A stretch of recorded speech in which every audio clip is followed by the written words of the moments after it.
Halo teman-teman, selamat datang kembali di YouTube channelku. Hari ini aku ingin ngebagiin pengalaman aku berhenti kerja untuk melakukan apa yang aku suka. Kemudian aku sempat masuk kerja lagi, terus berhenti lagi, terus masuk lagi. Kenapa itu terjadi dan kenapa itu nggak apa-apa juga, dan kenapa itu sepertinya merupakan jalan hidup yang aku bisa lakuin untuk saat ini supaya aku bisa mencapai mimpi aku. Jadi kan menurut aku ya, kebanyakan orang aku lihat di luar sana tuh kayak punya struggle ini juga, yaitu misalnya kalian punya sesuatu yang kalian pengen lakuin, passion project, tapi kalian ngerasa pas kalian ngelakuin apa yang teman-teman suka itu nggak punya cukup uang untuk membiayai kehidupan teman-teman atau keluarga teman-teman, kalau teman-teman menanggung keluarga teman-teman.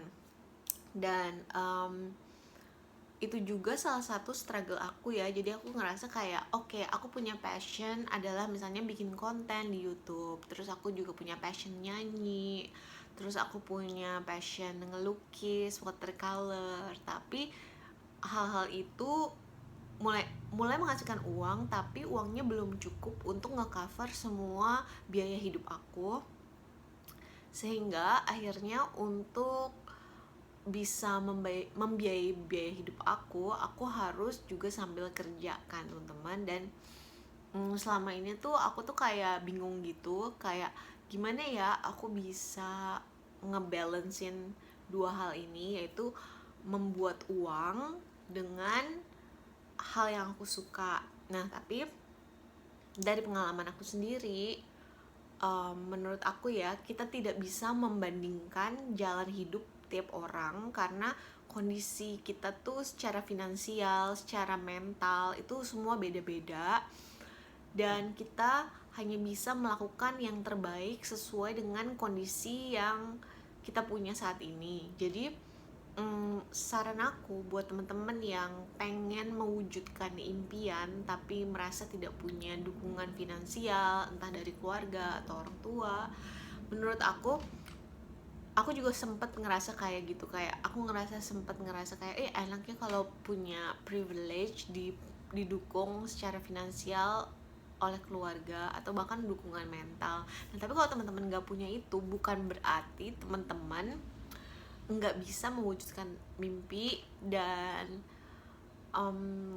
kalau menurut aku, jangan jadiin orang lain sebagai alasan teman-teman nggak mewujudkan mimpi teman-teman, dan jangan berharap orang lain untuk mensupport atau mendukung impian teman-teman, karena itu bukan tugas mereka. Karena aku percaya kita tuh akan selalu didukung, tapi dukungannya itu mungkin tidak datang dari orang-orang di sekeliling kita.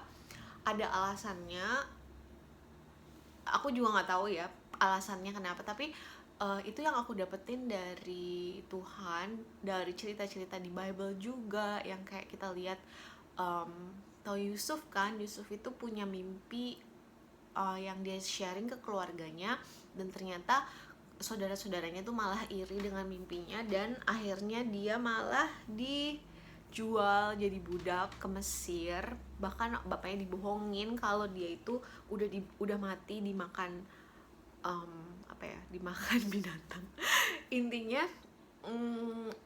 pada intinya dia tuh harus ngelewatin berbagai kesulitan, dan keluarganya itu nggak mendukung dia, dan bahkan keluarganya itu membuat dia kelihatannya seperti menderita gitu kan, kayak dijual dan akhirnya juga.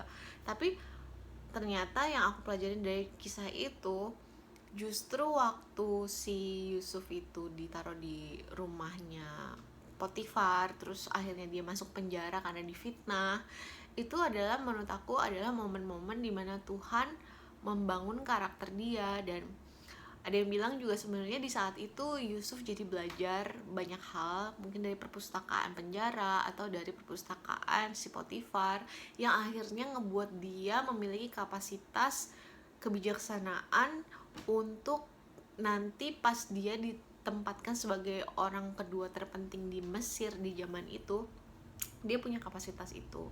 Jadi teman-teman, kalau teman-teman saat ini ngerasa keluarga atau orang-orang terdekat kalian nggak mendukung mimpi kalian,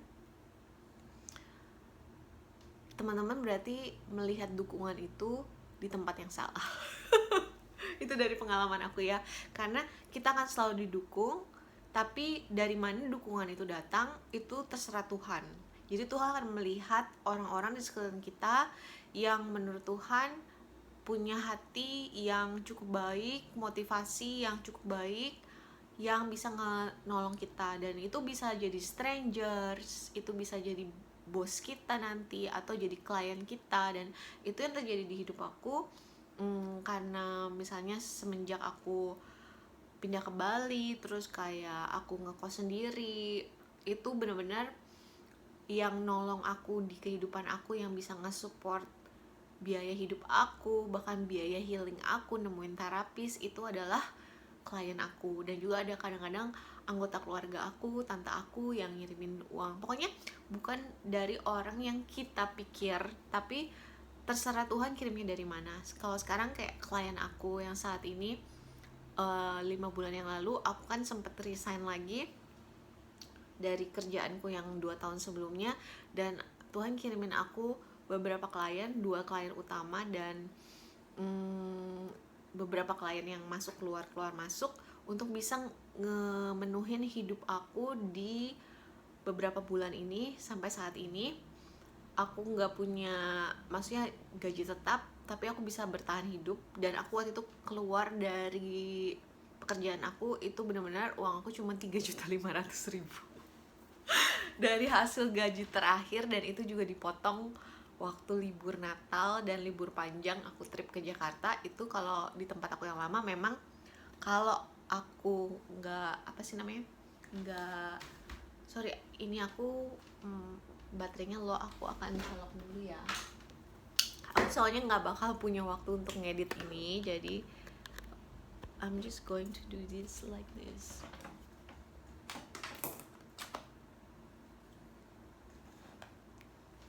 Oke. Jadi intinya pesan aku, kalau teman-teman punya mimpi, kalau teman-teman udah tahu mimpi teman-teman apa, dan kalau misalnya pada saat itu teman-teman butuh waktu untuk mengerjakan itu, terus sama Tuhan dibimbing untuk keluar dari pekerjaan teman-teman, keluar aja. Kalau aku sih gitu ya. Jadi aku selama ini, aku waktu itu quit my job the first time itu tahun 2019 kalau nggak salah, 2019 sebelum pandemi. Dan itu waktu itu memang sama Tuhan kayak dibilang, aku juga bilang sama Tuhan kayak aku udah ngerasa nggak nyaman di tempat kerja yang lama. Itu berarti aku kayak udah growing di satu sisi, dimana aku udah harus cari tempat baru atau aku harus beristirahat. Jadi benar-benar waktu itu kata Tuhan, ya udah keluar aja. Dan benar waktu itu aku keluar, aku resign. Dan aku juga sempat bikin video YouTube-nya di situ yang aku sharing mood board aku dan apa yang aku lakukan setelah itu. Dan aku memang dapat klien yang cukup besar, yang akhirnya uangnya bisa nge-cover biaya hidup aku setahun. Nggak sih, maksudnya kayak bisa membuat aku nyewa rumah setahun. Terus habis itu tapi pandemi, dan akhirnya aku kehilangan klien itu. Dan kita semua di seluruh dunia mungkin menghadapi proses yang berbeda-beda ya selama pandemi. Tapi di momen itu aku tetap dikirimin Tuhan beberapa klien yang cukup untuk ngebiayain support hidup aku. Tapi tetap aja kalau kita masih membawa mindset dan pola pikir yang lack mentality, mental kekurangan atau mental victim, itu kita akan ngadepin beberapa hal yang akan kejadian, yang akan mengetes kita gitu kan. Dan akhirnya waktu itu anjing aku sakit, dan harus anjing aku ada 3 kan waktu itu. Jadi kayak anjing aku meninggal, tapi sebelum itu harus ngeluarin biaya yang banyak untuk operasi. Terus pokoknya total aku nggak tahu deh, mungkin sekitar 60 jutaan aku abisin untuk biaya anjing aku. Dan waktu itu akhirnya aku pinjaman online, dan akhirnya untuk memenuhi itu aku harus balik lagi ke kerjaan full time supaya aku bisa bayar hutang aku. Tapi di momen-momen itu semua ternyata ya memang aku ngikutin panggilan Tuhan aja. Kalau misalnya aku bilang sama Tuhan, oke, aku udah ngerasa aman, aku mau keluar, terus kata Tuhan, oke, keluar aja. Oke, jadi aku keluar, dan di momen aku keluar aku ngebangun apa yang aku mau. Aku jadi bisa nge-produce beberapa video YouTube aku yang teman-teman udah lihat saat ini. Terus aku jadi bisa fokus. Waktu itu aku nulis buku yang judulnya Guru Tanpa Kata. Aku memang saat ini belum push promotion karena di saat ini aku ngerasa aku sekarang kan independent artist ya, jadi apa-apa aku kerjain sendiri karena aku kayak masih merasa aku belum bisa untuk hire tim. Jadi aku juga belajar kalau misalnya orang yang kayak bisa sampai bertumbuh besar itu biasanya kita harus punya tim, kita nggak bisa ngelakuin semuanya sendiri. Ya paling nggak walaupun misalnya kita nggak punya tim gimana-gimana, tapi ada support dari village, maksudnya ada support dari orang-orang sekeliling kita. Entah aku ngelihat kayak beberapa artis yang akhirnya jadi besar, orang tuanya bantu mereka sebagai manajer atau seperti itu, atau misalnya mereka dibiayai hidupnya, ada yang support itu dulu, terus akhirnya ya pokoknya ada bentuk-bentuk seperti itu. Tapi kalau teman-teman nggak punya itu, berarti teman-teman harus nge-support hidup kalian sendiri, dan yang bisa nge-support kita itu adalah Tuhan kan. Jadi I think it's okay kalau misalnya teman-teman harus kerja full time dulu untuk bisa nge-support, menstabilkan hidup kalian, terus nanti harus resign. Atau kalau aku gitu ya, jadi aku masuk kerja full, terus aku resign, sambil freelance aku ngebangun YouTube channelku sambil aku nulis buku waktu itu. Nah terus akhirnya aku harus masuk lagi kerja, dan akhirnya sambil masuk kerja itu aku mulai belajar untuk kayak lebih apa ya, memanage energi aku dengan lebih baik. Terus aku akhirnya sambil kerja itu aku mulai bikin music video, dan karena aku punya gaji tetap aku jadi bisa produce itu. Dan akhirnya aku resign lagi karena waktu itu aku injury tangan aku, dan aku juga udah ngerasa oke, kondisi kerjaan aku udah super biasalah, kayak teman-teman tahu kan kalau kita punya sepatu kalau kita pakai terus kita masih bertumbuh, ada titik di mana sepatu itu udah nggak muat lagi dan akhirnya jadi sakit. Jadi kita harus lepasin sepatu itu dan bertelanjang kaki sampai sembuh luka yang dihasilkan dari sepatu itu. Dan setelah luka itu sembuh, Tuhan biasanya kasih sepatu baru, dan itu yang terjadi sama aku saat ini. Jadi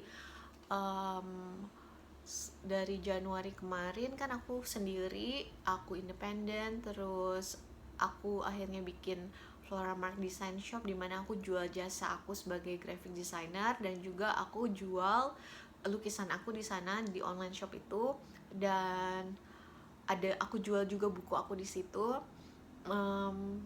Dan aku ada sales, tapi ya salesnya tidak cukup untuk mengcover semua impian aku dan semua kebutuhan aku. Jadi akhirnya aku menerima sebuah offer untuk menjadi ilustrator full time di Paris. Kerjanya remote, tapi aku akhirnya ambil itu karena aku ngerasa di titik ini setelah aku sembuh dari carpal tunnel syndrome sama my back problem, aku ngerasa kayak I need more money untuk bisa nge-produce musik aku yang akan datang.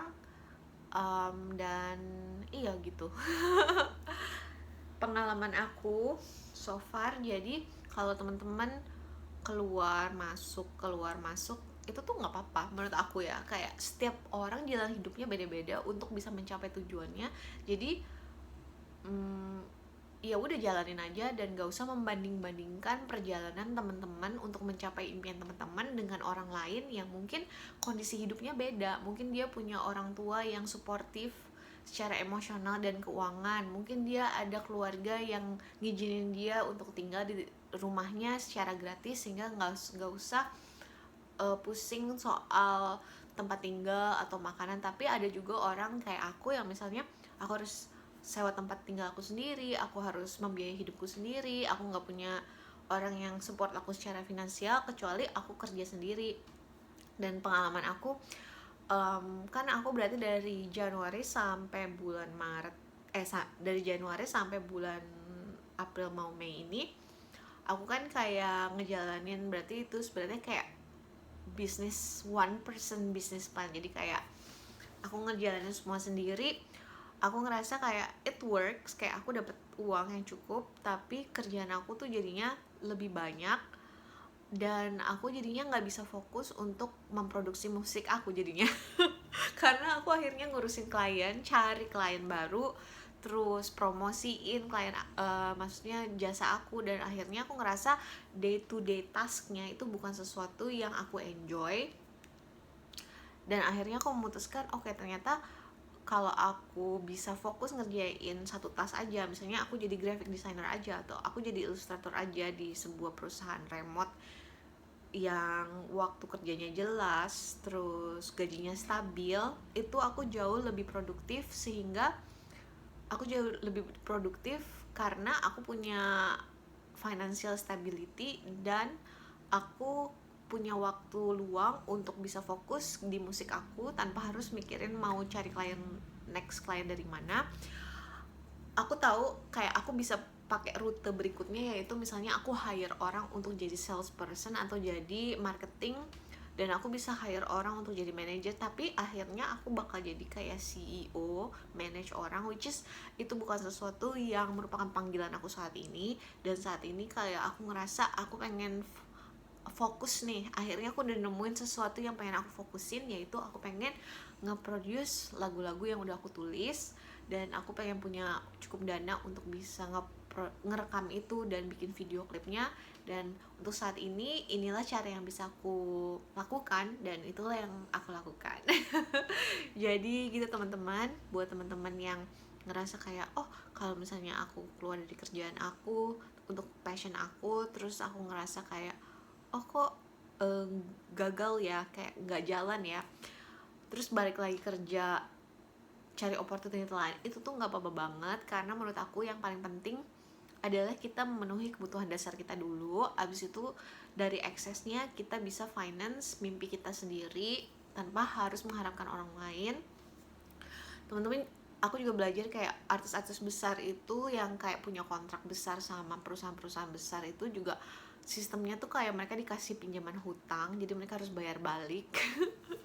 Dan ya menurut aku jadinya kayak punya bos gitu ya. Jadi kayak kita punya orang yang mengedit apa yang boleh kita produksi sebagai artis. Jadi ada orang yang ngontrol kita, dan itu sesuatu yang nggak mau aku lakuin. Aku pengen aku bebas sebebas-bebasnya saat aku membuat video, saat aku membuat lagu. Aku pengen berekspresi sebebas-bebasnya, bukan karena aku ingin menghasilkan uang juga, kayak karena aku nggak mau ini jadi kayak produksi gitu. Aku nggak mau jadi kayak apa ya, buat aku ngelakuin ini buat duit, enggak. Karena aku ngerasa panggilan Tuhan itu aku harus mengekspresikan art aku sejujur-jujurnya, itu panggilan aku. Dan aku nggak mau membuat sesuatu karena aku pengen dapat pujian dari orang lain atau karena aku mencari uang atau ketenaran, karena itu bukan sesuatu yang move me, itu bukan sesuatu yang memanggil hidupku saat ini. Setiap orang panggilan hidupnya beda-beda ya. Jadi puji Tuhan aku dikasih sama Tuhan beberapa talent sekaligus. Mungkin tujuannya adalah supaya aku bisa bebas dan independen. Jadi itu saran aku, follow your heart, follow God guidance, ikutin bimbingan Tuhan, berdoa, dan jangan menyerah. Jangan menyerah, kamu bisa, kita bisa. Oke, semoga video ini bermanfaat buat teman-teman yang juga sedang membuat project impiannya. Sampai ketemu di video yang akan datang. God bless you.